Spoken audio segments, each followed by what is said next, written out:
Hello, everyone. My name is Maria de Los Angeles Corral, and I'm the Vice President of Public Relations at the American Foundation for Suicide Prevention. And I'm also the moderator of our conversation today on cultivating hope in Indigenous mental health media coverage. Journalists play a powerful role in helping us understand suicide and mental health, but too often the coverage focuses on the tragedy and the pain, especially in Indigenous communities. But the reality is actually more hopeful and actually innovative, with an evolution in solutions that are centering a community's innate strengths and culture to save lives. So today, I'm pleased to be joined by leading experts to reflect on these culturally centered approaches and to discuss how media, research, and all of us really can better serve Indigenous communities by deepening our understanding of their challenges, by elevating culturally centered solutions, and by highlighting stories of strength, healing, and resilience. And while this conversation today is going to center Alaska Native communities, we do recognize that all nations have their own unique cultures and are not a monolith. And so I'm honored to introduce to you our panelists today. I'm going to start with Brandon Capello. He is a director, photographer, and freelance writer, and an AFSP volunteer in several capacities, including being on our Ethical Reporting Advisory Committee. Jordan Bennett Begay is Diné, commonly known as Navajo. She is the managing editor of ICT, formerly Indian Country Today, and is a former board director for the Indigenous Journalists Association. And I also want to welcome Dr. Jill Harkavy Friedman, who is the Senior Vice President of Research at the American Foundation for Suicide Prevention. Thank you all for being here. Hi, Maria. Hello. Thanks for having us. Yep, thank you. Great. We'll go ahead and get started because this is going to be a deep and what I hope is a compelling conversation for all of you. And I thought we'd start, Jill, with just framing what the suicide statistics are in either the Alaska Native communities or in Indigenous communities in our country, and then to share a little bit about the work that you saw firsthand on the ground in the communities of the Alaska Native peoples that you visited a couple of years ago. Thank you, Maria. So I think the first thing to understand about suicide rates across Native American Indigenous communities is that it really varies from community to community. There are some communities that have higher rates.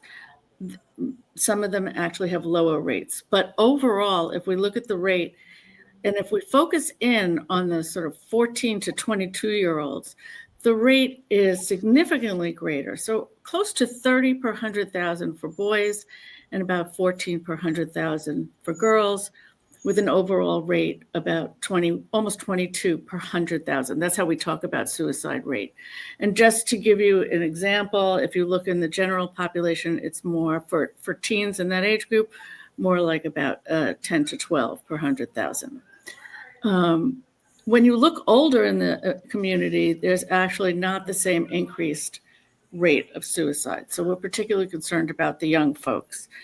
So I had the opportunity to visit the American Foundation for Suicide chapter in Alaska twice, 2 different villages in particular, but also in Anchorage and Fairbanks and Bethel, doing a lot of work with the communities there. And one thing for sure, like anything else, is the community is the group that has to work on suicide prevention.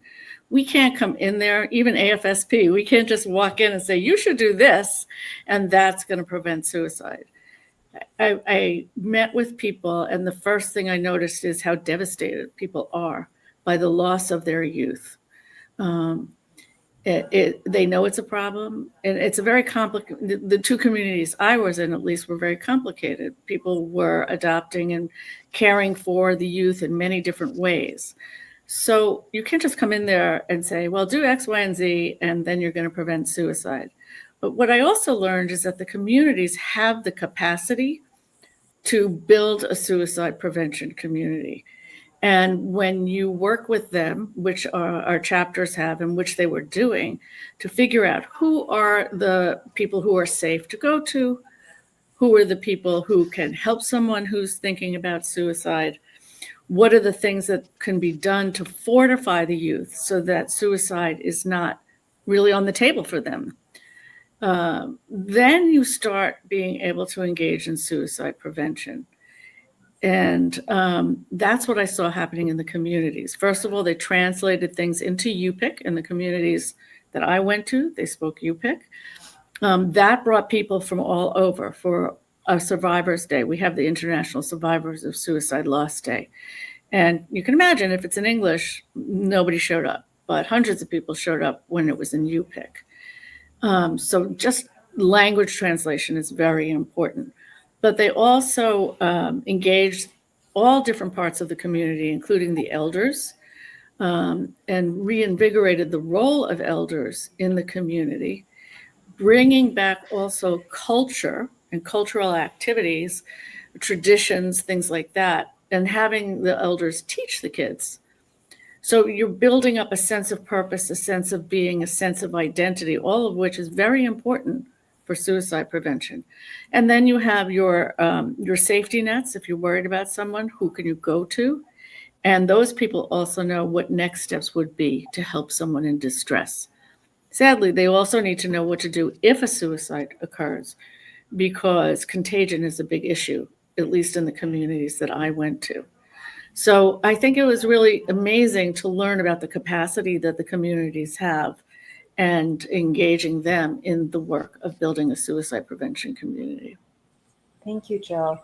I'm very interested in your take on what you saw on the ground and how, if you look at that through the lens of how we report on suicide in those communities, how do you think that is impacted? What I saw is the communities that were really distressed by suicide. So when you're communicating about suicide, I think it's really important for journalists to also not just look at the suicides in a community, but look at the cultural development, the opportunities, rather than focusing on, oh, this is a community where many suicides have happened. This is a community that's trying to build a future. You can even say, because there have been suicides, they're rising to the occasion, they're learning, and to share messages of hope and growth. And to really dive into all the more wonderful things that the communities have. And don't get me wrong, there's a lot of sense of depletion there, but there are strong relationships, there are cultural activities, there's almost always a community center, and they don't want to just be known as the community that has high suicide rates. That's right. And Brandon, you have been reporting, have done several stories on these communities. What led you to pursue reporting on this particular story, mental health in Alaska Indigenous communities, and what did you learn from that experience? Yeah, first of all, thank you very much for having me. I'm really glad to be part of the conversation. I think the first thing that brought me into this world of reporting was the fact that I myself have been touched by suicide. I'm a suicide loss survivor who grew up in Wyoming. And through the course of my personal experiences, but professionally as well, I came to learn that some of the highest suicide rates in the country are all in the American West, which is, the part of the country where I grew up. And so the thing that animates a lot of my work is just trying to understand what are the different, regional demographics that kind of make up that trend, and trying to unpack that a little bit. So I'd done some prior reporting in other parts of the country that explored other aspects of that issue. But, I do think it's interesting, for example, that we've started this conversation with mentioning suicide rates. And I do think that is something that is initially a hook that gets people interested in a particular subject. And that was certainly the case for me when I first got started. I was kind of going through, the CDC statistics on regionally speaking, what are the areas that have the highest suicide rates. and I found out that the Yukon-Kuskokwim Delta in Alaska, nationally as a region, has the highest suicide rates. So that was what first drew me to start exploring that topic. But I think that what was really important to me and also emerged through the reporting is that that statistic can't become the story itself.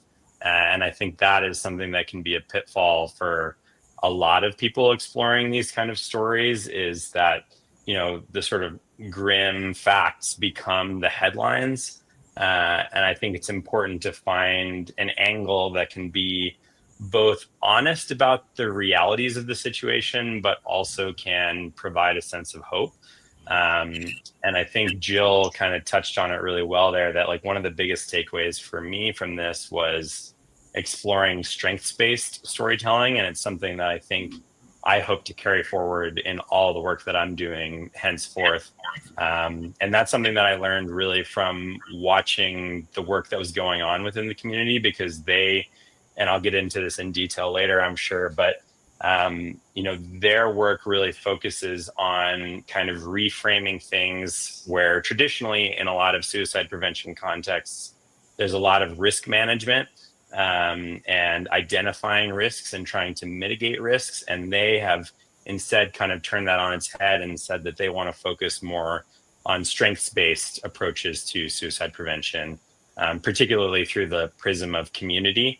And I think that, you know, works in the context of suicide prevention, but it also works in the context of storytelling and journalism and messaging around suicide as well. So that was a big learning for me. Thank you. And Jordan, so we're now getting more into the weeds of reporting on these stories. And so when deciding whether or how to cover a suicide-related story, what criteria do you use, you know, your newsrooms where you work, to weigh community impact against public interest? I mean, there's like a number of things. I think first thing is thinking about how, because our family, my personal family, we've been impacted by suicide. And so it's always thinking for me, how is my parent going to read this? How's my mom going to read this? How my aunt's going to take it? And kind of using that experience as like a North Star, even like my nieces, and thinking about that, like how are their families going to take this, right?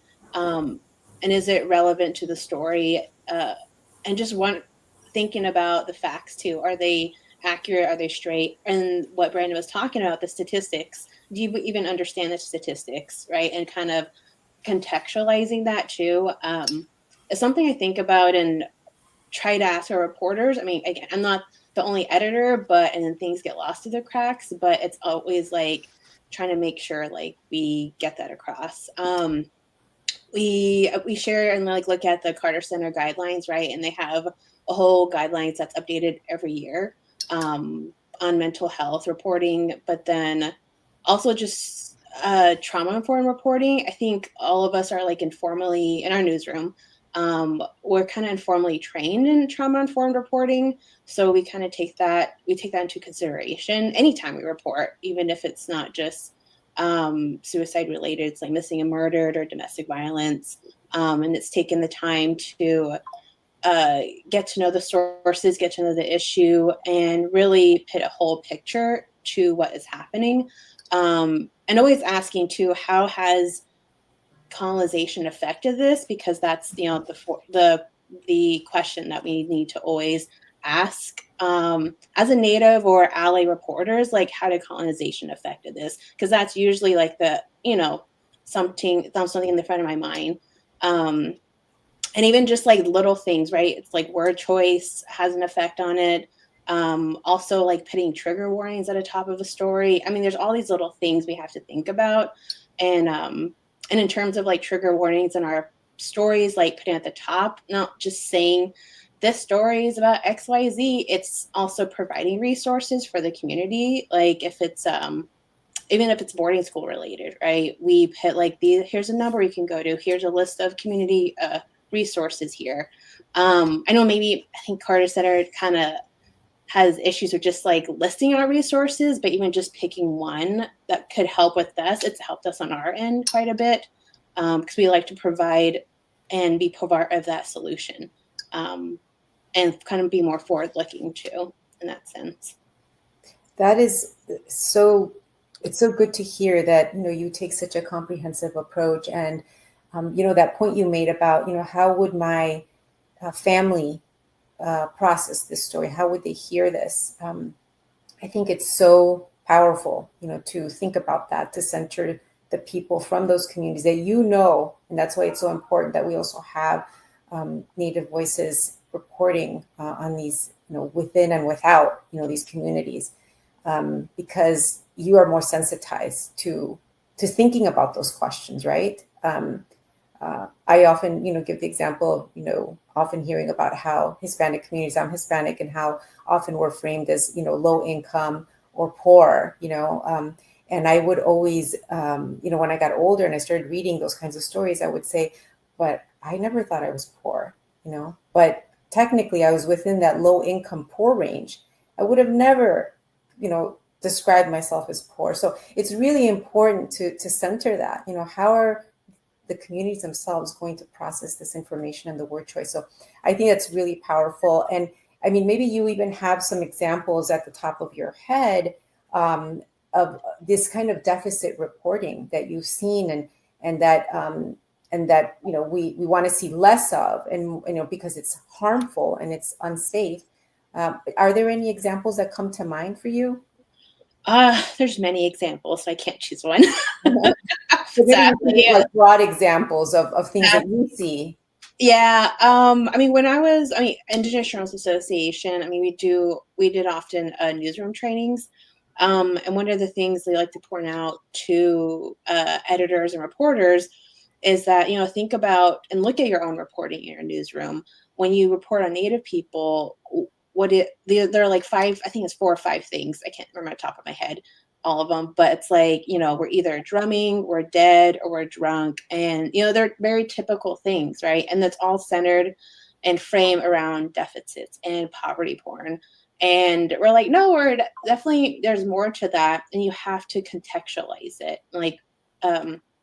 And you have to not only add historical context, but that social context is so important, right? Which is what I think Brandon was referring to earlier, and Jill was like the community aspects. That's like a social context, is understanding the social values and not just cultural beliefs of Indigenous communities, but you have to like be around there and get there to the community, or at least talk to people to like kind of understand them and to kind of get the whole picture too. And I think that's where mainstream media has failed quite a bit. And I wouldn't give them too much credit in saying they're getting better, but they are kind of getting better, right? Because there's more resources, they're taking time.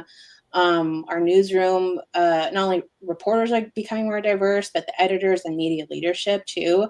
They're starting to reflect the newsrooms that they're reporting on too. And I just hope it gets better from there. Again, I don't have any examples, but I think we're becoming more holistic, and more like I want to say solution oriented, but just capturing people, Native people as a whole being, and not this caricature from the 19th century or 18th century. They're beginning to understand that they're more than just people, and they are dealing with a whole host of things, right? And understanding like where are they coming from in their community. Thank you. I think the examples that you gave, about the stereotypes, drumming, dead, or drunk, yes, that those are stereotypes that have too often been, elevated in news coverage. And there is another side to the story, which brings me to the question back to Brandon, which he started off by saying that these statistics, elevated rates of suicide, are what attracted him to work on this story in Alaska. But instead of focusing on the tragedy, he decided to focus on the hope. Brandon, can you tell us about your approach in highlighting strength, resilience, and culture instead? How did you do that? And can you tell us a little bit about how you did that? Yeah, I think there's a number of things that Jordan said that I'd want to touch on here. The first being that like colonization is a very important thing to keep front of mind when approaching these kind of stories. And what that means for me is like being self-aware of my presence as an outsider within the community. And so I actually debated for a really long time whether or not I should even do the story at all, because I kind of questioned whether or not I was the right person to tell the story. And I had to kind of go through my own process to come to that answer. And just to kind of put it out in the open a little bit, like the first thing for me was that my beat, if you will, is suicide in the American West. And my sort of work is zooming in on every single demographic that fits that, you know, regional composition of that issue. And it felt wrong for me to just omit, you know, Indigenous people from that narrative, just on the basis of, you know, me being a white person coming in to tell the story. But, you know, having made that decision, I thought that the most important thing was to find partnerships with Indigenous storytellers and journalists and experts who are working on the ground, and really do everything that I could to foreground those voices and let them guide the story as much as possible. The first step for me was working with a local newsroom that is regional, even though this was a national story. Working with a local newsroom that had Yupik editors who could help supervise the story from an editorial standpoint, you know, provide translation and do other things to kind of help me navigate the cultural sensitivities of the topic. And then in addition to that, as far as like the subject of the story itself, I worked with a team of Indigenous researchers at the University of Alaska Fairbanks who not only helped me kind of shape the story, but also provided me with contacts because they were deeply embedded within the communities. And I think, you know, around this question of, you know, if you're ever unsure of what are these prevailing trends of, you know, these deficits narratives, like how people are being portrayed, you know, all you have to do is ask the people from the community and they'll tell you, because they're hyper aware of the way that they're portrayed in the media. And that was certainly the case for me, you know, talking to not only the experts, but just the people, just everyday people within the community provided a lot of great insights to me on that. And within Alaska Native communities specifically, it seems like there has been a really strong trend for at least the last, you know, 40, 50 years. I'd like to say it's getting better, but it seems like recent history in that region, particularly the media coverage, has been really deficits oriented. So there was a goal to, you know, try to avoid that. And, you know, when I was working with the University of Alaska Fairbanks team, specifically the Center for Alaska Native Health Research, I would just ask them questions point blank. I would say, you know, what do you feel is the story here that isn't being told? Or what are the things that have been overly focused on that should be avoided? And those kind of just really straightforward questions were extremely helpful in trying to frame the approach to the story. And I think there's also just a basic level of awareness of, you know, if these statistics are, you know, these big sort of headline catchy, you know, eye-popping numbers, there's a pretty high likelihood that you're not the first person in the world to ever have taken note of that or tried to do something about it, which means that there are people out there who are putting in the effort on the ground day in, day out, who are living that experience to try to work on suicide prevention or to try to better this issue. And those are the people who are worthy of attention. So it's really just about not coming in with any sort of preconceived idea of what the story should be, finding the people who are the most directly involved and trying to foreground them and let them sort of guide the shape and the direction of the story as much as possible. Absolutely. And so now that you've been through this experience, I mean, I can imagine, you know, Alaska Native communities is one group of people that you've studied for your reporting. You've covered other communities. And so maybe this is sort of like a broader question. What have you learned? You know, you're part of the Ethical Reporting Advisory Committee at AFSP. What have you learned in your work as a journalist, even before joining the committee, about safe and ethical storytelling that can be useful not just for journalists, but really for the public in our understanding about this public health issue, and to talk about it in a way that is supportive and protective to communities instead of, you know, harmful? Yeah, I mean, talking about this story specifically, like I said, I think the biggest takeaway for me that has shaped a lot of my work since is just around this idea of strengths-based storytelling, which mirrors this idea of, what they're doing in these suicide prevention efforts, which is around focusing on strengths rather than deficits. And what that really boils down to me is like hope, and spreading hope is the by far and away the most important thing. And I do think that people, when they are approaching this kind of story, feel like there's a conflict between hopefulness and honesty and transparency. Like, people have a hard time holding in their mind that you can have a story about a place where the suicide rates are disproportionately high and that there also can still be hope. And I think the truth is that you can hold space for both of those ideas at the same time. And I think it's essential because you need to sort of have that balance, and you need to be able to provide a counterweight against sort of, the grim nature of some of these facts and figures that we're presenting, or the specific details of some of these situations. There are, again, for every sort of tragedy, there is almost always in every situation, work that's being done to either help support the people who are left behind, or to prevent similar things from happening again in the future. I mean, just look at the people in this group, like most of us are here because we've been personally touched by this issue, and there are positive things that can come out of it. So I think, looking for ways to infuse that into every story at every opportunity is by far and away the most important thing. I'd say the second thing is just that language is really important. And this is kind of one of the basic things that we talk about a lot in the work that we're doing in terms of ethical reporting. And, in other spaces, like Jordan mentioned, trauma-informed reporting, things like that, the language that we use is really important. And research has shown that for people who are in vulnerable situations, certain terminology can increase stigma, and can lead to harmful situations. So it's important that no matter what topic you're reporting on, really. And for me, it's, suicide overlaps with so many other issues, like, substance misuse, which we avoid the term substance abuse because that has, specific terminology related to it. But, you kind of have to become expert in a lot of different areas that are not necessarily strictly within your own personal mandate. So whenever you're branching out into new areas, there's a responsibility to learn the nuances and the terminology within those different fields, no matter what they may be.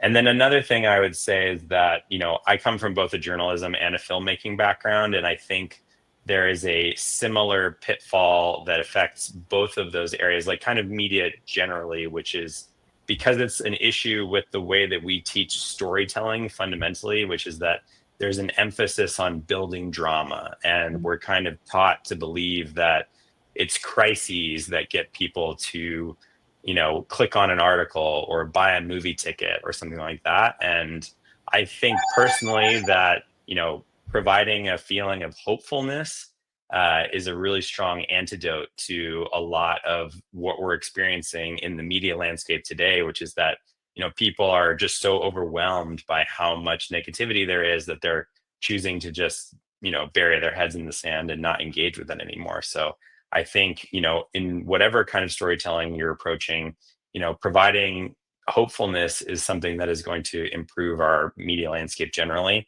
And to use our own story as an example, the thing that got me interested was this high suicide rate, but the headline that we wrote for that story was Native-led suicide prevention programs focus on building community strengths.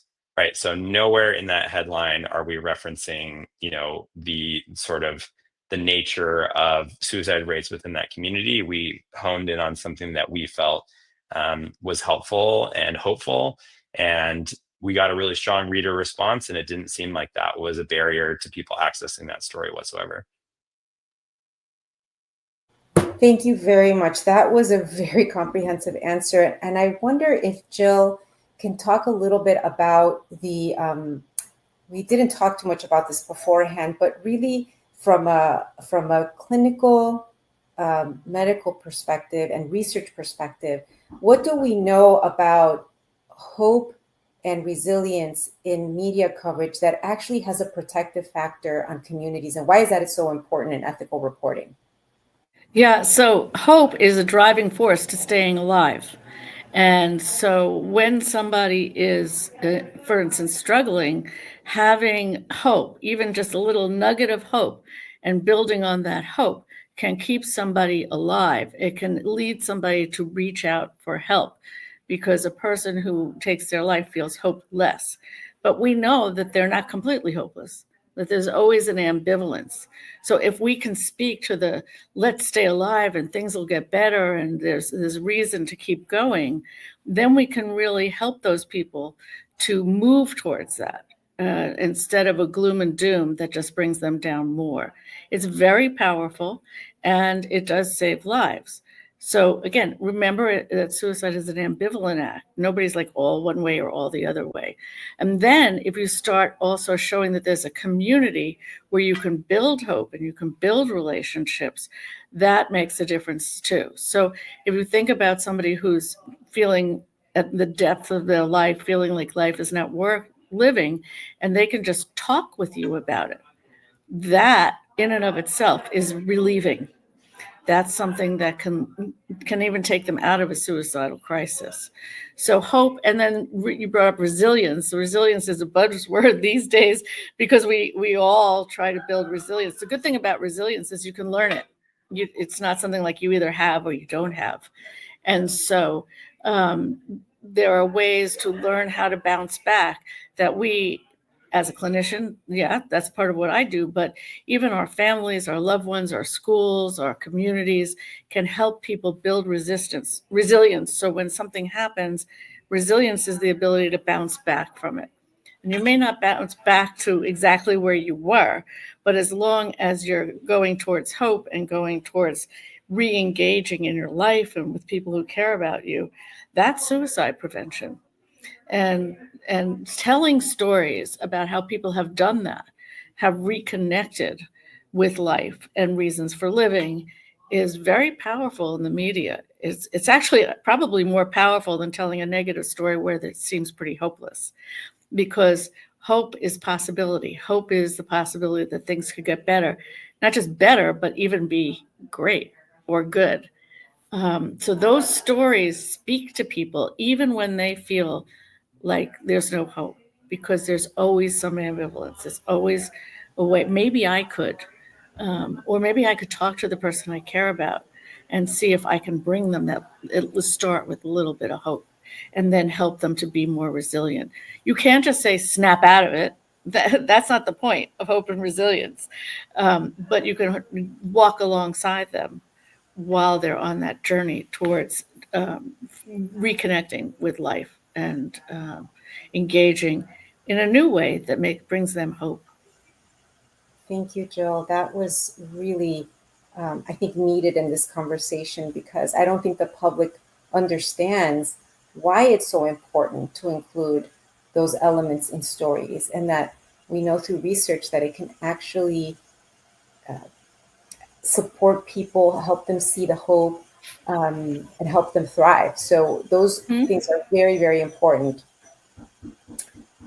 I am going to move on to the next question for Jordan, to tell us about, as a Native expert leading this important storytelling, are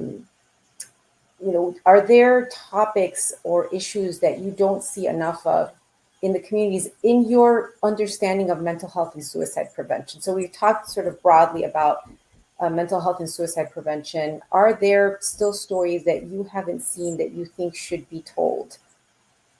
There's so many of them. I have my own list, but I won't divulge them.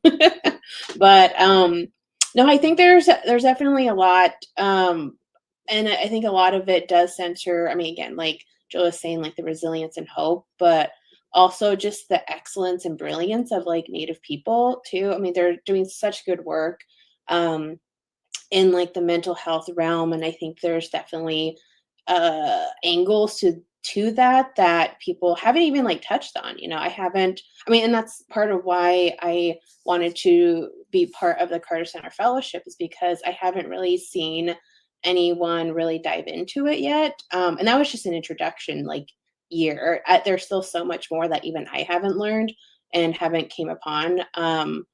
But I mean, it's also, I think, a lot of like the reporting I've seen hasn't really, I feel like a lot of it is, this really Western and Indigenous frame of thought kind of colliding and hitting each other and trying to see who's like more legitimate. I think they're equally legitimate, right? And they kind of like, they can't exist without the other, in a sense. And so I think trying to find that way to work together, and not trying to say like this way is better than your way, because in both ways they work and they both have their flaws, right, too. But I mean, I think putting legitimacy to also like Native people's like ways of life. I mean, we've been around for like millennia, and so the things that we're doing have always been around, but science is just again catching up and finally saying, "Oh yeah, you guys are right." I'm like, "Yeah, we've known that for thousands of years." I mean, I can't say enough. There's so much to it that people haven't like explored yet. So I think there's room for more reporting. Thank you. And as we, continue to think about, these, what haven't we seen in reporting that would be helpful? We're constantly, thinking about the solutions, the hopefulness, the optimism. Jill, can you tell us? You told us a little bit about, why, from a research, from a clinical perspective, it's important to include these perspectives and how they help these communities. But how have you seen that, you're also a clinician? How have you seen that this kind of messaging actually helps people think differently about their crises, their struggles? Well, I think it's important to realize that people's stories can really help, but you also have to pay attention to the health and well-being and mental health and well-being of people, because for a person who's struggling with deep depression, they may not even see those stories because of the lens that they have. And so I think it's really important for us to understand mental health in the context of a village or a community, and not just as this is what you have and this is what you need to do, but also understand that a person's brain, when they're depressed or they're under the influence of substances, is just different, and they don't necessarily have access to the same things. So I think it's important to have a community have an understanding and a compassion for people who might be suffering, respect that they are still the same person, even if they're not acting like it, and the goal is to help them to get back to that, and then have patience and persistence. But mental health is health. If you have the flu, you have the flu, and you need to address it like you have the flu. You can't just go about your business like nothing's going on. So I think it's important for communities to understand that there are certain things like depression, like substance use, like anxiety, that they're not necessarily universal, but they cut across communities. And so public education about mental health becomes very important as well, within the context, though, and the cultural relevance of the people who live in the community. You can't just come in with, sort of colonial diagnoses and expect that a community is going to understand that and act in a different way than their community does. But so it's complicated. It's hard if you don't have a mental health condition, it's really hard to understand that person's in a different place. And I think that's one of the things that we need to be able to bring to any community, not just the Native and Alaskan communities, but any community, understanding what a person who's thinking about suicide, not feeling well, might need on top of some of the community activities that make everybody else feel better. Yeah, and I agree with you. And, reading Brandon's coverage of these communities, through his reporting, some of our notions of like therapy, Western therapy, and how we grapple with mental health. In his story, he talked about these programs that are also addressing mental health, but through drumming, through beating activities, through in the military community, like through activities that engage with nature, and fishing, and learning how to smoke salmon together. And I mean, it kind of, for us in the United States and like in Western culture, some of these notions feel very uh, maybe not things that we would traditionally think of as mental health. But I think that sort of that notion of the tapping into the innate strengths and culture is what's so important. And so I want to turn back to Brandon, to you on this topic of how can journalists work to promote like ethical reporting. You did that by doing all the things you mentioned in the beginning, by coming in, finding a newsroom and editors that could help you in language that were from the community, and enabled you to just bring your reporting to a higher standard, and that aligned with really authentically representing these communities.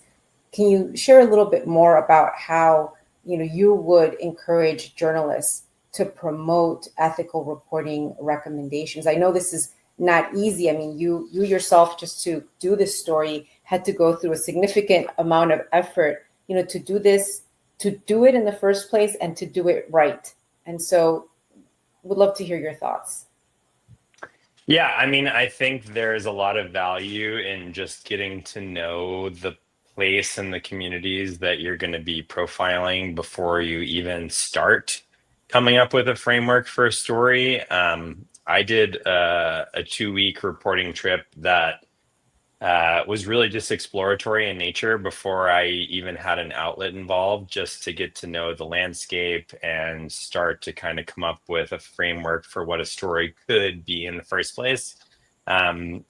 I will say that a lot of journalists don't necessarily have the luxury of doing that, just because financial resources can be really tight across a lot of newsrooms right now. And in this region of Alaska in particular, the reporting costs were really high, just because there's no road access. There's very limited resources in terms of, accommodations and food and things like that are just, disproportionately expensive to a lot of other places. And so for me, the only way that I was really able to do this story was because I had the support of a reporting fellowship through Stanford University.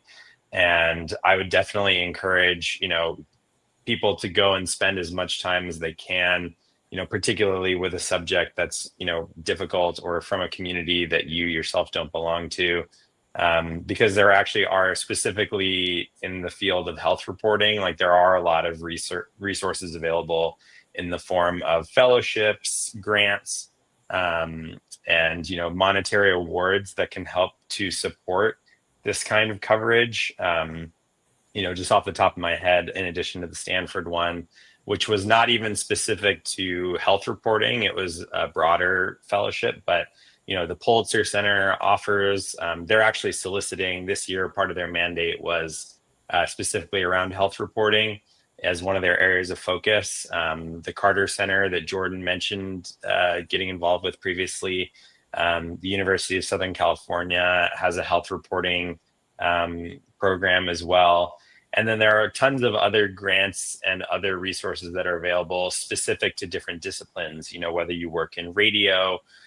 In my case, like I'm a photojournalist primarily, so photojournalism related grants that are available. And I would definitely encourage people to seek out those kind of financial resources, because I definitely understand that time is the greatest luxury, particularly when it comes to being on the ground. But there also is no real replacement for that. So if you have the ability to do that, I definitely would. And then, just finding expertise in whatever, way you can. Obviously, in my case, there were experts who were on the ground who understood the nuances of the community really specifically. Also, AFSP has lots of resources that are available. In my previous storytelling, as well as this story, I was able to reach out to them specifically to ask questions about various nuances that were involved, and there's a lot of resources that are available through them as well.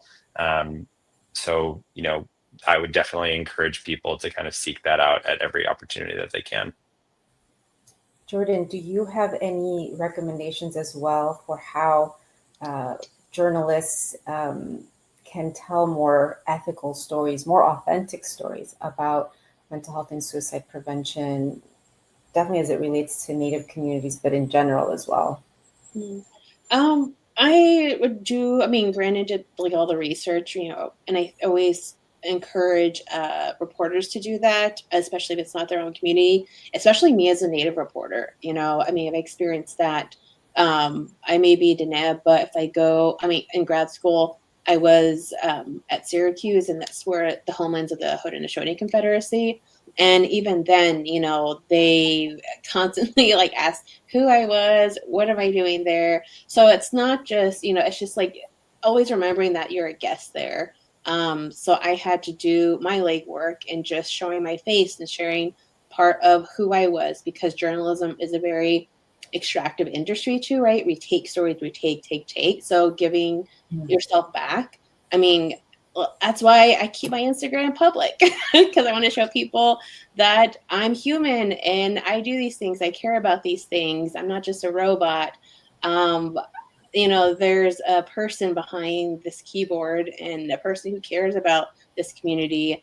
And I show that through, again, just like different ways. And again, giving back to myself, to the community, and going to events.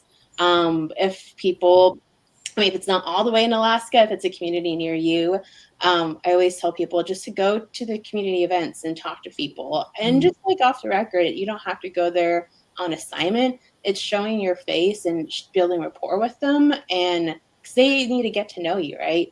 If I didn't meet any of you before this and I came to you and asked for $20, you're gonna be like, who are you? Why should I give you $20? So that's, I guess it's a similar concept too. And doing the research, doing the readings, but also understanding like even just like the basic policy or like legal framework of the community that you're kind of reporting on is important. Native people were born political. We came out of the womb, as political entities.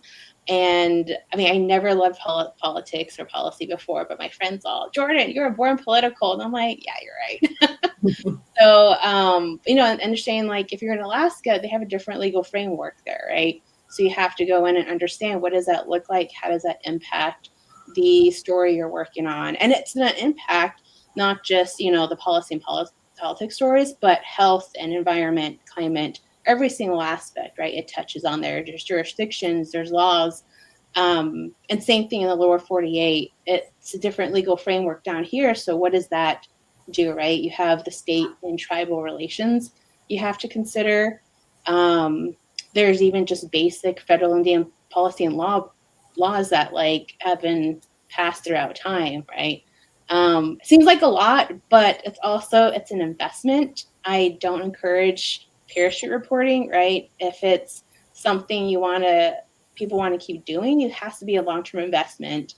For at least my newsroom, and if people come to us with a partnership, I always just like have to research and kind of ask them point blank, are we a checkbox for you, or is this a long-term investment? Because we don't have the time and resources to, give to you if this is just a checkbox for you. I'm not interested in that. We're not interested in that. And sometimes that's just, if that's it is, I'm like, all right, we're not the fit for you. So, kind of offended some people, but I'm like, hey, we have limited time and energy. We want to put it, into the places that are invested in that, or in our communities. So. Not a checkbox. That is such a powerful statement. I think that applies to all communities, really, to all communities. That's really powerful. Well, I want to thank you all for being a part of this discussion. It's really the first time publicly, I think, that AFSP has broached this topic. So thank you, Brandon, Jordan, and Dr. Jill. Really thankful for your thoughts today and your insights. And I think this topic will help many, this conversation will help many understand that there is another and critical story that needs to be told and elevated about mental health in Native communities. And, suicide prevention is about cultivating hope. And this is especially important for media accounts of suicide prevention in Indigenous communities, because hope comes from noting that, yes, suicide rates in Indigenous communities have decreased. They're not, they have been increasing for a while, but they have decreased. But we still recognize that they're still the highest for any ethnic or racial group in the United States. And we must urgently address this too. So again, like Brandon said, holding both of those things, both the very real problems, but the hope. We are making some progress, and telling stories that look at both the challenges and the hope, as I said, is essential to ethical reporting to ensure that media coverage can have a protective impact on the very people that we want to help. So thank you for showing up today and for listening to this conversation. And I invite you to learn more about the American Foundation for Suicide Prevention at afsp.org, and more about ethical reporting at afsp.org/ethical reporting. Thank you.